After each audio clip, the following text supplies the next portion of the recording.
Big news. Sephora is now on Uber Eats. So if you find yourself facing a beauty emergency, like needing a last-minute gift, or you're just out of your favorite mascara, again, don't panic. We got you. Order now and get $10 off on Sephora orders of $50 or more on the Uber Eats app. Order now. Offer ends October 30th. One order per customer. Additional terms apply. See app for availability. Delivery fees may apply. Hey, Fidelity. What's it cost to invest with the Fidelity app? Start with as little as $1 with no account fees or trade commissions on U.S. stocks and ETFs. That's music to my ears. I can only talk. Investing involves risk, including risk of loss. Zero account fees apply to retail brokerage accounts only. Sell order assessment fee not included. A limited number of ETFs are subject to a transaction-based service fee of $100. See full list at fidelity.com/commissions. Fidelity Brokerage Services, LLC, member NYSE, SIPC. Desde las primeras páginas de la Biblia aparece una figura misteriosa en el jardín del Edén, una serpiente distinta a cualquier cosa que hayamos visto desde entonces. Habla con inteligencia, desafía el mandato de Dios y pone en marcha la mayor caída en la historia humana. Pero la verdadera naturaleza de esta serpiente es mucho más profunda y mucho más peligrosa que una simple culebra en un jardín. Esto no es mitología. No es fantasía, es una guerra espiritual arraigada en la historia real, oculta a plena vista y desplegada a lo largo de toda la Biblia. Hoy descubriremos las capas ocultas de la serpiente en Génesis. ¿Quién o qué era esta criatura? ¿Era realmente solo una serpiente? ¿Era Satanás? ¿O podría ser algo completamente distinto? Veremos cómo encaja la serpiente dentro del consejo divino del cielo. Y rastrearemos su legado desde Edén hasta Egipto, desde la cruz hasta el golpe final en el Apocalipsis. Al final de este estudio, no solo sabrás quién era la serpiente, comprenderás lo que todavía representa y lo que Jesús vino a conquistar. Este es el secreto de la serpiente en Génesis, y lo que revela el texto hebreo te sorprenderá. Génesis capítulo 3, versículo 1 dice: Pero la serpiente era astuta, más que todos los animales del campo que Jehová Dios había hecho. A simple vista, parece que estamos hablando de un animal ordinario, pero cuanto más profundizas en el hebreo, más capas emergen. Nayash se traduce comúnmente como serpiente, pero eso apenas raspa la superficie. La raíz Nahash en Yotesach se utiliza en varios contextos en el Antiguo Testamento. En Números, capítulo 21, versículo 8, se refiere a una serpiente de bronce, pero también está relacionada con la idea de adivinación o encantamiento. En Génesis, capítulo 44, versículo 5, se usa la misma raíz en referencia a la copa de plata de José utilizada para adivinar. No es esta en la que bebe mi Señor, y por la que ciertamente adivina. ¿Qué implica esto? Que Nayash podría no significar simplemente serpiente, sino más bien un ser brillante o un encantador, una entidad sobrenatural con habilidades en manipulación y en... Algunas tradiciones judías antiguas y cristianas tempranas creían que el Nayash no era en absoluto una serpiente, sino más bien un ser divino o angélico uno que tomó una forma engañosa. Según algunos eruditos y comentaristas hebreos, la forma sustantiva de Nayash puede significar serpiente. La forma verbal puede significar adivinar o susurrar encantamientos. Y en el idioma ugarítico y otros paralelos semíticos, palabras similares describen seres celestiales, brillantes figuras serafines, con forma de serpiente o de dragón. Por eso, algunos proponen que esta serpiente no era una serpiente como la imaginamos hoy, sino más bien un ser tipo serafín, un brillante que tenía inteligencia, habla y conocimiento divino. En Isaías, capítulo 6, los serafines son seres celestiales literalmente, los ardientes, con alas, voz y gloria. Algunos estudiosos creen que la serpiente en Edén podría haber sido alguna vez un serafín, un guardián del espacio sagrado que se volvió rebelde. Génesis capítulo 3, versículos 2 al 5 describe algo asombroso. La serpiente y la mujer conversan. Ahora haz una pausa por un momento.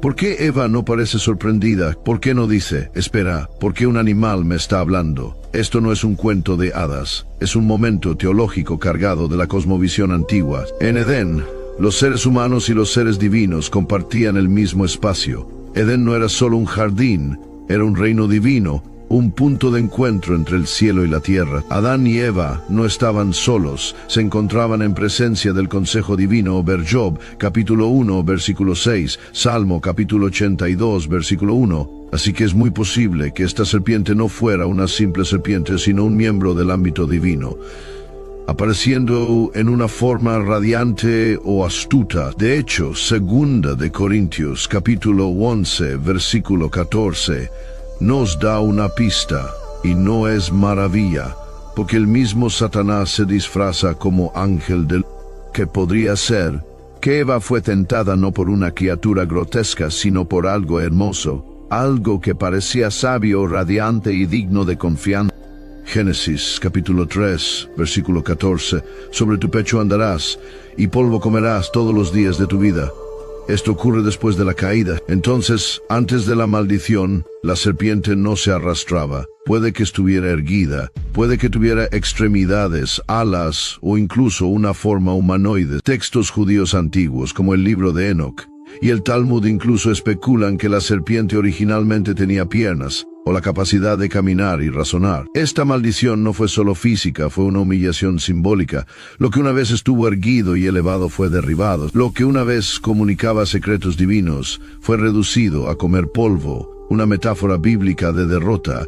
Vergüenza, Miqueas, capítulo 7, versículo 17, Isaías, capítulo 65, versículo 25. Durante generaciones, los cristianos han identificado a la serpiente en Edén con el mismo Satanás. The family that vacations together stays together. At least, that was the plan. Except now, the dastardly desk clerk is saying he can't confirm your connecting rooms. Wait, what? That's right, ma'am. You have rooms 201 and 709. No, we cannot be 5 floors away from our kids. The doors have double locks. They'll be fine. When you want connecting rooms confirmed before you arrive, it matters where you stay. Welcome to Hilton. I see your connecting rooms are already confirmed. Hilton, for the stay. This episode is brought to you by Indeed. When your computer breaks, you don't wait for it to magically start working again. You fix the problem. So why wait to hire the people your company desperately needs? Use Indeed's sponsored jobs to hire top talent fast. And even better, you only pay for results. There's no need to wait. Speed up your hiring with a $75 sponsored job credit at Indeed.com/podcast. Terms and conditions apply. Are your business expenses playing hide and seek? With Uber for Business, the small spends that slip through the cracks, like rides and meals, go right where you need them. Because it integrates with leading expense platforms, you can say goodbye to surprise costs, missing dollars, or chasing receipts. Everything's track downable. Uber for Business. Make small steps that make a big impact. Learn more at uber.com/small steps. Pero aquí está la pregunta, ¿dice eso realmente el texto de Génesis? Miremos más de cerca. En Génesis capítulo 3, conocemos a la serpiente Nachash que tienta a Eva, tuerce las palabras de Dios y juega un papel clave en la caída de la humanidad. Pero fíjate, el nombre, Satanás, no aparece ni una sola vez. El texto simplemente lo llama la serpiente y solo lo describe como más astuta que todos los animales del campo. Durante miles de años, este hecho ha generado debate. ¿Era la serpiente un animal literal, un símbolo de la tentación, o era realmente Satanás disfrazado? Avancemos hasta el último libro de la Biblia, Apocalipsis, capítulo 12, versículo 9. Y fue lanzado fuera el gran dragón, la serpiente antigua, que se llama Diablo y Satanás, el cual engaña al mundo entero. Aquí, Juan conecta los puntos: el dragón, la serpiente antigua, el diablo, Satanás. Él los identifica como un mismo ser, el engañador del mundo entero. Apocalipsis, capítulo 20, versículo 2, lo confirma. Y prendió el dragón, la serpiente antigua, que es el diablo y Satanás. Así que, para cuando llegamos al Nuevo Testamento, la conexión es clara, pero aquí viene el giro en la teología hebrea temprana, especialmente durante la época en que se escribió Génesis. Satanás no siempre se entendía como el diablo que imaginamos hoy. De hecho, en el Antiguo Testamento, el término Satanás, Shat, se usa como un título, no como un nombre propio. Significa acusador, adversario o opositor. Por ejemplo, Job, capítulo 1, versículos 6 al 7. Un día vinieron a presentarse delante de Jehová los hijos de Dios, entre los cuales vino también Satanás. Y dijo Jehová a Satanás, ¿de dónde vienes? Este Satanás no es un demonio de fuego con cuernos, es más bien como un fiscal celestial, autorizado por Dios para poner a prueba a Job. Así que, durante el tiempo de Génesis, Satanás aún no se entendía como el príncipe de las tinieblas. Esa figura más profunda y desarrollada tomó forma a lo largo de los siglos, especialmente en la literatura judía del Segundo Templo y en el Nuevo Testamento. Aunque Génesis no llama a la serpiente Satanás, las tradiciones judías tempranas la veían como algo más que una simple criatura. Algunos creían que era un ser divino caído, un miembro del Consejo Celestial, quizás uno de los hijos de Dios. Ver Job, capítulo 1, versículo 6, Génesis, capítulo 6, versículo 2. ¿Por qué? Porque la serpiente en Génesis, capítulo 3, habla, engaña con conocimiento teológico, desafía la autoridad de Dios y luego es maldecida por el mismo Dios. Este comportamiento no se alinea con los animales, sino con seres inteligentes y rebeldes. Escritos judíos como el primer libro de Enoc y otras obras intertestamentarias describen a los vigilantes, o seres celestiales que desobedecieron a Dios y corrompieron a la humanidad, lo cual encaja con el patrón de la serpiente. Ecos en Ezequiel e Isaías, la caída de un ser glorioso. Dos pasajes proféticos clave profundos en el misterio. Ezequiel, capítulo 28, versículos 13 al 17. En Edén, en el huerto de Dios estuviste, de toda piedra preciosa era tu vestidura, tú, querubín grande, protector. Se enalteció tu corazón a causa de tu hermosura, corrompiste tu sabiduría a causa de tu esplendor. Aunque esta profecía se dirige al rey de Tiro, la imagen parece demasiado celestial para referirse solo a un mortal. Querubín ungido en Edén, derribado por orgullo. Esto recuerda fuertemente la caída de un ser celestial. Muchos creen que es una representación simbólica de la rebelión original de Satanás. Isaías, capítulo 14, versículos 12 al 15. ¿Cómo caíste del cielo, oh lucero, hijo de la mañana? Tú que decías en tu corazón, subiré al cielo, seré semejante al Altísimo. Nuevamente, este pasaje dirige al rey de Babilonia, pero a menudo se interpreta con un doble sentido. Un nivel habla del orgullo. El nivel más profundo habla de una insurrección cósmica. Lucero, del latín Lucifer, que significa portador de luz, es el nombre traducido del hebreo Ha'il Ban, Har Helel Ben Shachar, brillante hijo de la aurora. Esto nos lleva de regreso a la serpiente brillante, orgullosa, derribada. Una vez en Edén, ahora pongámoslo todo junto. La serpiente en Génesis no se llama directamente Satanás, pero actúa como un engañador, habla contra la palabra de Dios, y luego es maldecida y se profetiza que será aplastada por la simiente de la mujer. Génesis capítulo 3, versículo 15. Para el tiempo del Apocalipsis se le identifica claramente como Satanás, la serpiente antigua.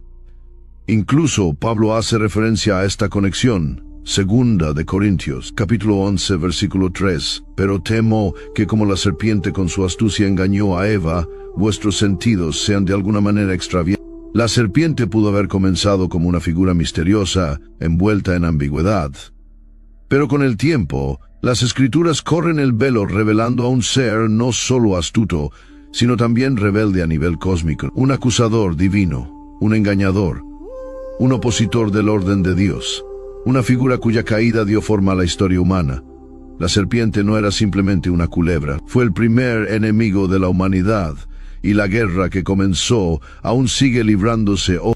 Para comprender mejor la identidad más profunda de la serpiente en Génesis, debemos dejar de lado nuestras suposiciones modernas y entrar en la cosmovisión de los antiguos hebreos, un mundo donde el cielo no estaba vacío y donde los seres divinos operaban bajo la autoridad de Dios en el ámbito espiritual. Génesis capítulo 1, versículo 26. Entonces dijo Dios, hagamos al hombre a nuestra imagen, conforme a nuestra semejanza. Este versículo ha desconcertado a los estudiosos durante siglos. ¿Quién es nosotros? ¿Está Dios hablando consigo mismo en plural? ¿Es esto una alusión a la Trinidad? ¿O podría ser alguien más? Aunque los cristianos suelen ver aquí una prefiguración de la Trinidad. welcome to Sephora. I'm looking for a perfume that's not too perfumey. I got you. Serum moisturizer or moisturizer serum. Let's get into layering. My concealer is making me look worse? Sounds like the wrong shade. Let's get you matched. There's only one store that really gets what you're going for. Get beauty from people who get beauty. Only at Sephora. Hi, Let's get you a basket. Wish you could become a morning person? You know the type, up before the sun, early morning runs, first one to the office with donuts and a smile. How do they do it? Easy. With the new Galaxy Watch 8, sleep tracking and personalized insights from Samsung Health help you improve so you can wake up to a whole new you. One who, dare I say it, skips the snooze? It's possible. Train your sleep with Galaxy Watch 8. Learn more at Samsung.com. Requires compatible Samsung Galaxy phone, Samsung Health app, and Samsung account. Jif peanut butter. It's that Jiffing good, it doesn't really need advertising. So instead, enjoy the calming sounds of the ocean. Jif. Ooh, it's that Jiffing good. Get your Jif at Jif.com. Los antiguos lectores israelitas lo habrían entendido de otra manera. En la cosmovisión del antiguo cercano oriente y en la Biblia hebrea, Dios no está solo en el reino celestial. Está rodeado por un consejo de seres espirituales, a veces llamados el ejército celestial. Primer libro de Reyes, capítulo 22, versículo 19. Hijos de Dios. Job capítulo 1, versículo 6, capítulo 38, versículo 7. Elohim. Salmo capítulo 82, versículo 1, forma plural usada contextualmente para seres divinos. Salmo capítulo 82, versículo 1. Dios está en la reunión de los dioses, en medio de los dioses juzga. En hebreo, Elohim está en la Adat en la asamblea divina. Él juzga entre los Elohim. Aquí Dios Elohim aparece presidiendo sobre otros Elohim, no otros dioses en un sentido politeísta, sino seres espirituales inferiores sujetos a su autoridad. Este era el consejo divino, una jerarquía espiritual estructurada de seres que sirven en la corte celestial de Dios, algunos como mensajeros, otros como vigilantes, escribas o guardianes. Ahora volvamos a Edén. La serpiente entra en la narrativa con habla, inteligencia y razonamiento moral. Entiende los mandamientos de Dios y es capaz de dialogar teológicamente con Eva. Eso no suena como un animal común. Entonces, ¿quién o qué era? A la luz de la cosmovisión del consejo divino, muchos estudiosos creen que la serpiente era un ser espiritual, posiblemente un hijo de Dios, parte del consejo celestial de Dios. Job, capítulo 1, versículo 6. Un día vinieron a presentarse delante de Jehová a los hijos de Dios, entre los cuales vino también Satanás. El término hijos de Dios, Ben-Yeha, Alahayam Ben-Yeha, Elohim, se refiere a seres divinos en la corte de Dios. Y Satanás, aquí no es todavía un nombre propio, sino un título, el acusador. Así que es completamente coherente con el pensamiento hebreo que un ser espiritual de este consejo celestial tuviera acceso a Dios, al Edén e incluso a la humanidad. Esta idea no es exclusiva de la Biblia. Otros textos antiguos también describen rebeliones celestiales. El libro de Enoch, no canónico, pero influyente en el pensamiento judío temprano, describe cómo ciertos vigilantes, seres celestiales, se rebelaron contra Dios, descendiendo a la tierra, enseñando conocimiento prohibido y corrompiendo a la humanidad. En Génesis, capítulo 6, versículos 1 al 4, vemos un pasaje misterioso sobre los hijos de Dios tomando esposas humanas, lo que resulta en los Nefilim, gigantes o poderosos de la antigüedad. Estos hijos de Dios son entendidos ampliamente como seres espirituales que cruzaron un límite al igual que la serpiente. Todos estos textos reflejan un tema común. Un ser divino se salió de su lugar, rechazó el orden de Dios y buscó elevar o corromper a la humanidad. Ahora considera esto, Génesis capítulo 1, versículos 26 al 27. hagamos al hombre a nuestra imagen y que tenga dominio. Dios no solo crea a la humanidad a su imagen, sino que también les da dominio sobre la creación. Eleva a los seres humanos a una posición de honor y responsabilidad, reflejando su propio gobierno. Esto pudo haber provocado envidia. Muchos pensadores judíos antiguos sugirieron que la rebelión de la serpiente fue impulsada por los celos. Un ser celestial, quizás alguna vez glorioso y de confianza, resentía el papel exaltado de la humanidad y actuó para sabotearlo. Salmo, capítulo 8, versículos 4 al 5. ¿Qué es el hombre para que tengas de él memoria? Le has hecho poco menor que los ángeles y lo coronaste de gloria y de honra. La serpiente, posiblemente en otro tiempo un guardián del Edén, no podía soportar la idea de que los humanos se convirtieran en semejantes a Dios. Así que susurró la mentira: seréis como Dios. Génesis, capítulo 3, versículo 5. Esta idea de rebelión divina en un espacio sagrado no es exclusiva de Génesis. En Isaías, capítulo 14, y en Ezequiel, capítulo 28, leemos sobre un ser brillante en Edén que cayó del cielo por orgullo. En Apocalipsis, capítulo 12, un dragón, aquella serpiente antigua, es expulsado del cielo tras intentar usurpar la autoridad de Dios. En Daniel capítulo 10, seres espirituales luchan por el dominio sobre imperios humanos, revelando la lucha cósmica detrás de los eventos terrenales. Estos no son mitos desconectados, son parte de un conflicto espiritual tejido a lo largo de toda la Biblia, comenzando en Edén con la caída de un ser que alguna vez fue glorioso y que usó el engaño para provocar la ruina de la humanidad. Cuando pensamos en el jardín del Edén, a menudo imaginamos un paraíso exuberante, un mundo pacífico y natural lleno de árboles, ríos y animales. Pero ¿y si Edén no fuera solo un jardín? ¿Y si fuera algo mucho más sagrado, más estructurado, más divino? ¿Y si Edén fuera en realidad el primer templo? Ezequiel, capítulo 28, versículo 13. Pistas de los profetas. En Edén, en el huerto de Dios estuviste. De toda piedra preciosa era tu vestidura. El trabajo de tus tamboriles y flautas estuvo preparado para ti en el día que fuiste creado.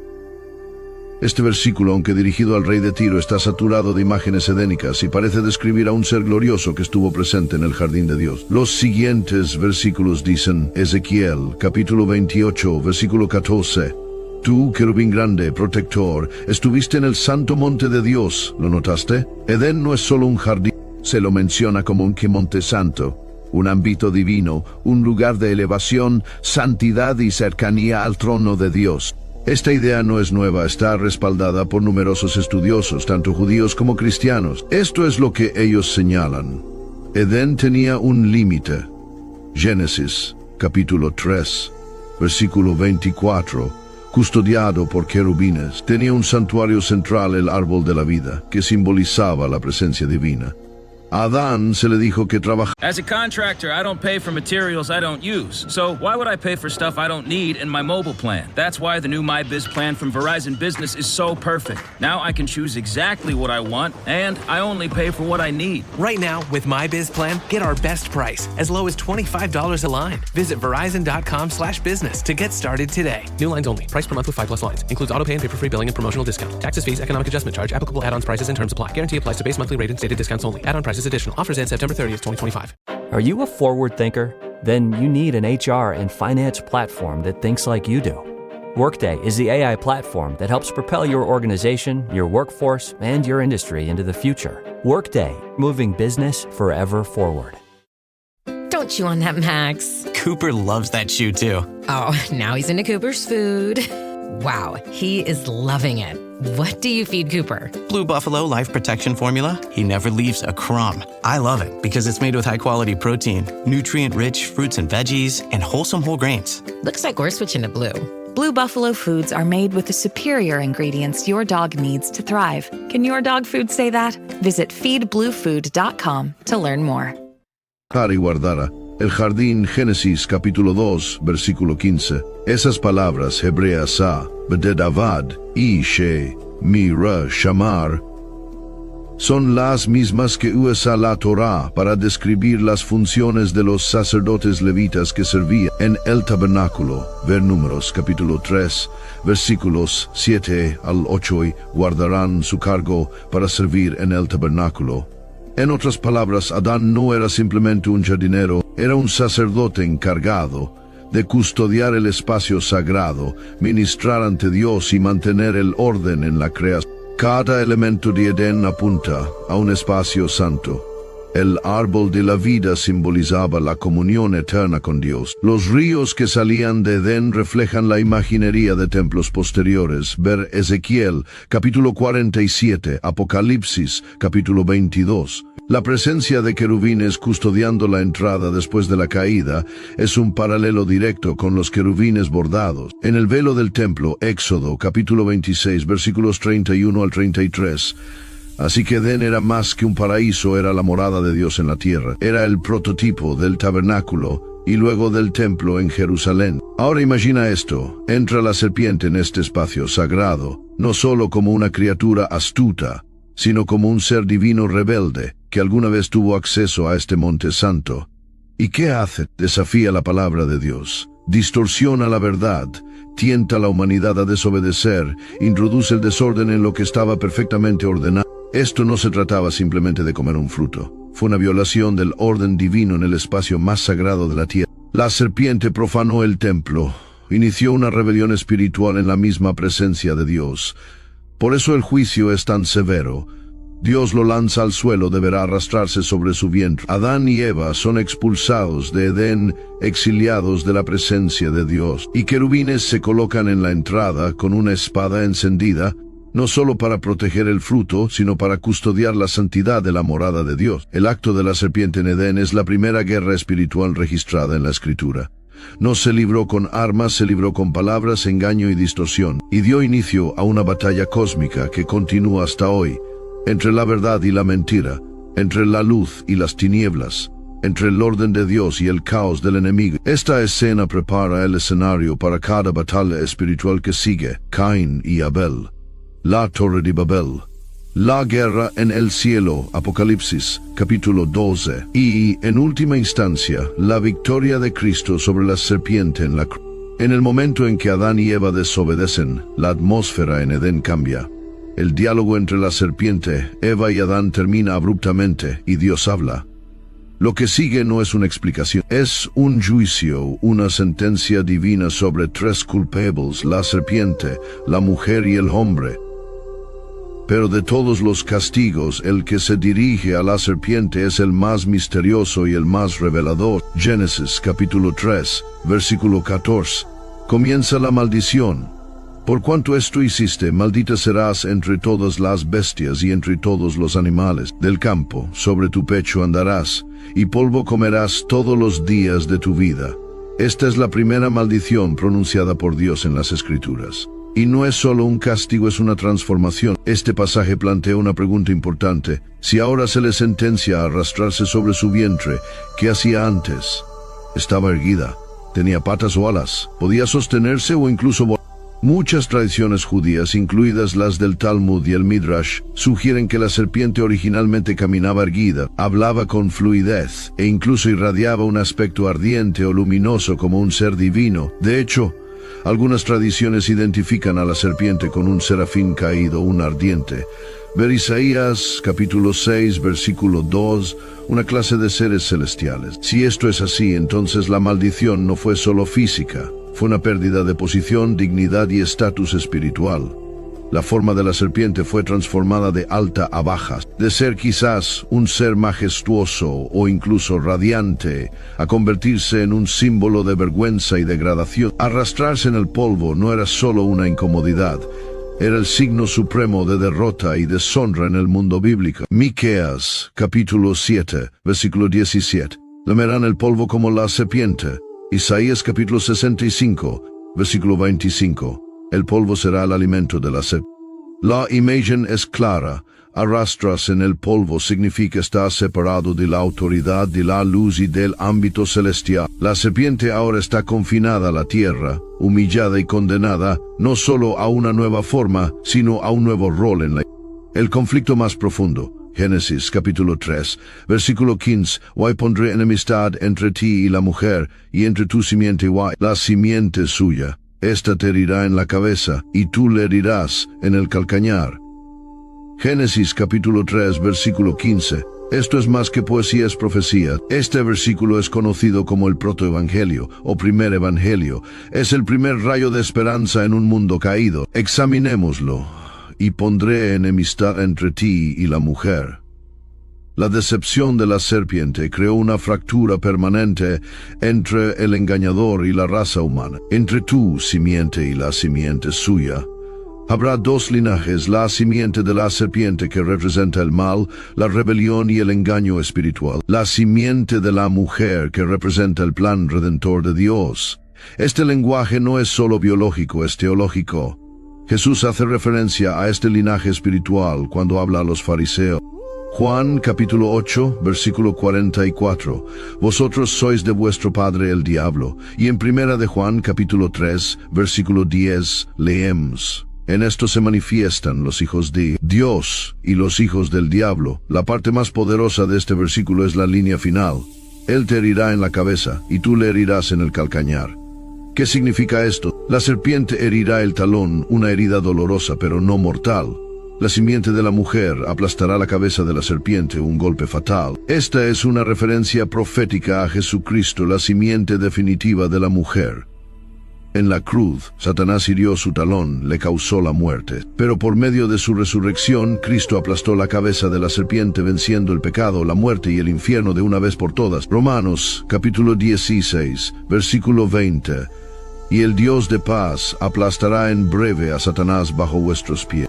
La historia de la serpiente en Edén no fue un evento aislado, fue el movimiento inicial en un conflicto espiritual que abarca toda la escritura desde Génesis hasta Apocalipsis. Aunque la serpiente fue maldita en Edén, su influencia persistió, continuó engañando, oponiéndose y desafiando los propósitos de Dios. Pero con cada acto de rebelión vino una nueva promesa de redención. El motivo de la serpiente o del enemigo detrás de la serpiente aparece una y otra vez, tomando nuevas formas a lo largo de distintas generaciones. Sigamos su rastro. Ezequiel capítulo 29, versículo 3, habla.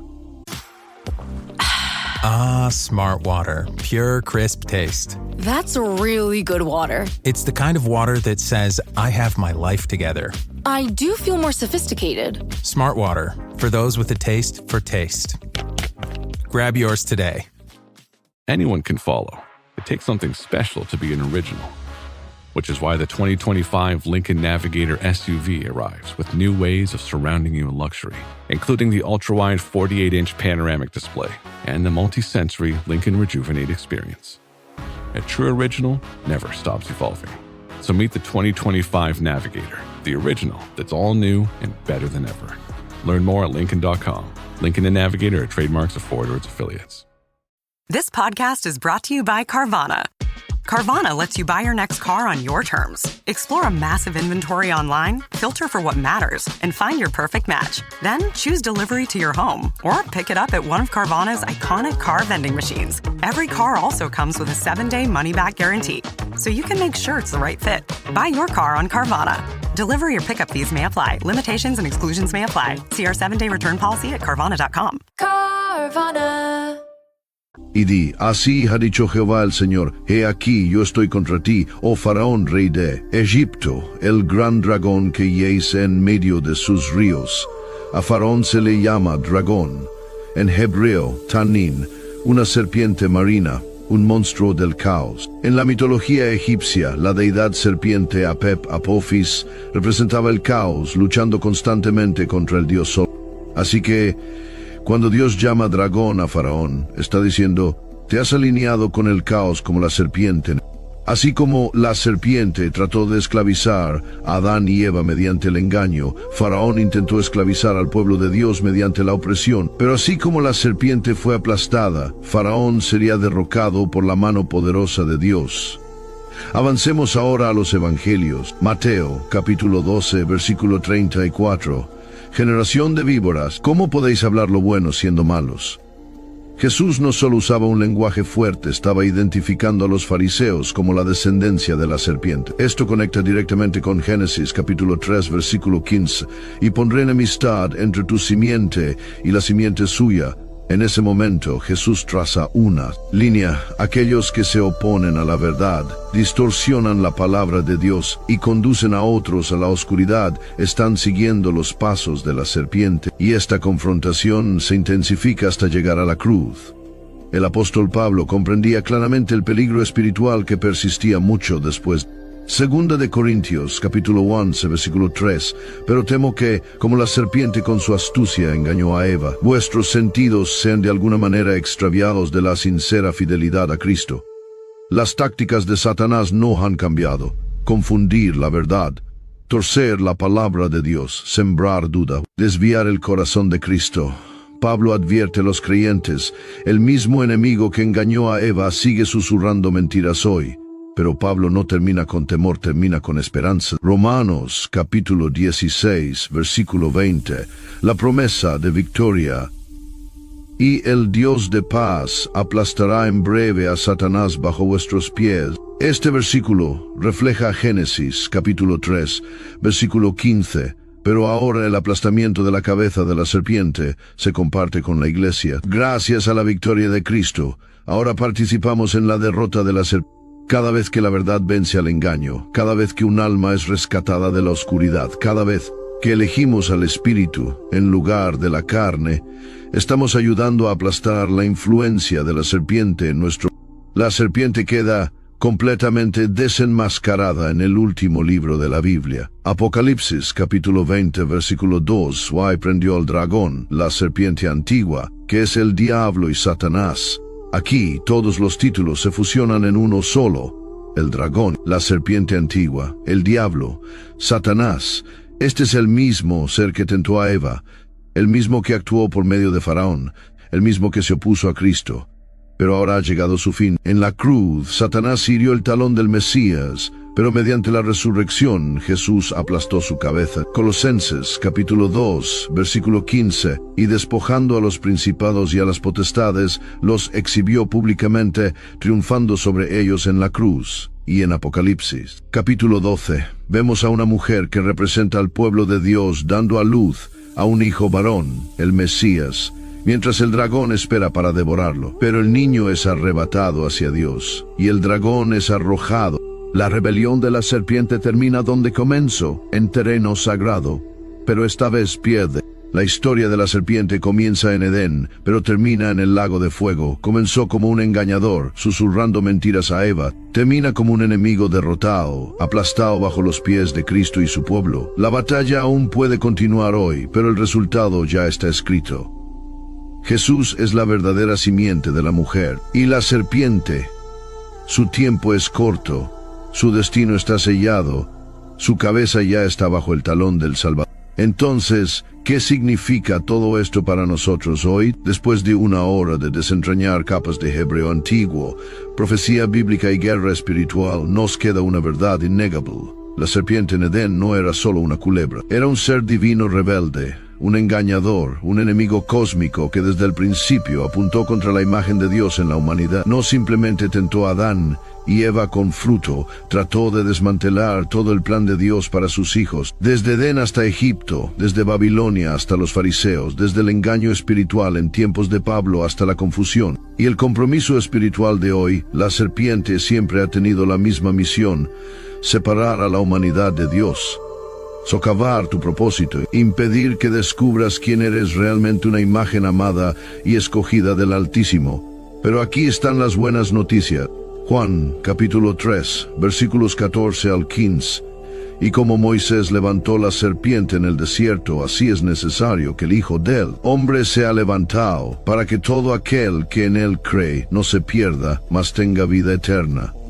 ¡Qué giro tan poderoso e irónico! En Números, capítulo 21, el pueblo de Israel fue mordido por serpientes ardientes tras su rebelión.